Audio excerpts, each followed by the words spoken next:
Continuing with the warm-up self-myofascial release, I'm going to be showing you the shoulder drills. Now, we were talking a little bit about the ankle, okay, being a very mobile joint, the hip being a very mobile joint. The next most mobile joint is your shoulder. Okay? So you have to understand that if you're going to be bench pressing, shoulder pressing, pull-ups, anything like that, if you have trigger points, be it mid-delt or rear delt, which is the most common two places, you're going to run into issues while you're pressing. Okay, the front shoulder can have a little bit of tension, but go check out the chest and bicep self-myofascial release warm-up drill with the medicine ball. I think you're going to find that a little bit more effective. So I'm going to take a lacrosse ball. Now, personally, I can handle the pressure of the lacrosse ball. Okay, it's not about how tough you are. If you can handle it, you can. If not, I want you starting with a tennis ball. Okay, a tennis ball doesn't do too much for me. Go check out the video. The link is below in the description about the guidelines of self-myofascial release, some of the positioning, things like that. And then also go check out the blog where I talk about the whole subject, okay, including product reviews. So I'm going to be taking the lacrosse ball, but by all means, if it's too tough or it's too sore, I want you taking the tennis balls, okay? So first one to start with is mid-shoulder. Now, when I start training with people, this tends to be something that's common. I think a lot of the time, you know, we're sitting at the car, we're sitting at the desk, and we end up doing a lot of external rotation, okay?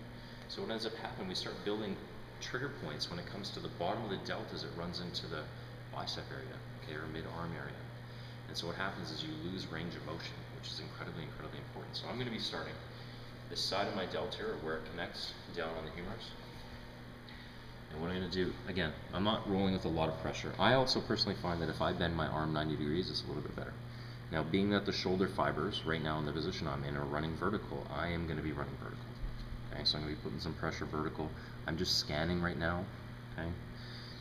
So I'm rolling a little bit on the fast side, just trying to find areas that might be tender, and I found one. So from there, breathing and relaxed, I'm just going to dig at that, okay? Now I can start doing some mobility drill, where I'm on that trigger point trying to release or reset the muscle to a regular tension. So I'm just going to get back rolling. Feels pretty good. The next one I'm going to do, once I've got that mid-delt, I feel like I can open my shoulder better, okay, is rear. Now rear, sometimes it ends up being in the rear delt, sometimes it can be a loader into the lat tissue. It's generally never in the armpit. I don't suggest ever going into the armpit. So I'm either going to be in the back of my shoulder or maybe a little bit into the lat, okay? So again, don't put too much pressure when you start. When guys usually start with this, we don't realize how bad we are.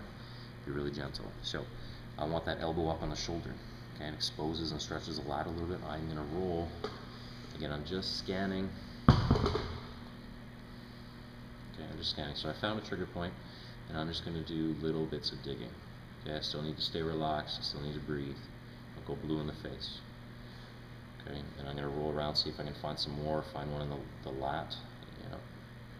Again, the first time I did this, it kind of felt like an ice pick in the shoulder. So I had to stop being a tough guy and stop using a lacrosse ball and start working on a tennis ball. At some point, I was able to eventually get up to this lacrosse ball because my trigger points were able to keep in check, okay? I do this often. I do this every single workout. Sometimes I'm doing it with my clients 2-3 times a day. If this is really sore, do not be tough guy, okay, or tough girl. Just roll it around. So again, I'm going to start in the mid-shoulder, up and down the way that goes, and then I'm going to get into that rear delt, okay? Obviously do both sides, but automatically I'm going to have improved range of motion in my shoulder, okay? Just be careful with it. There's some structures in there that are pretty tender. Stay loose, relax, and breathing, and then go check out the rest of the series for the warm-up.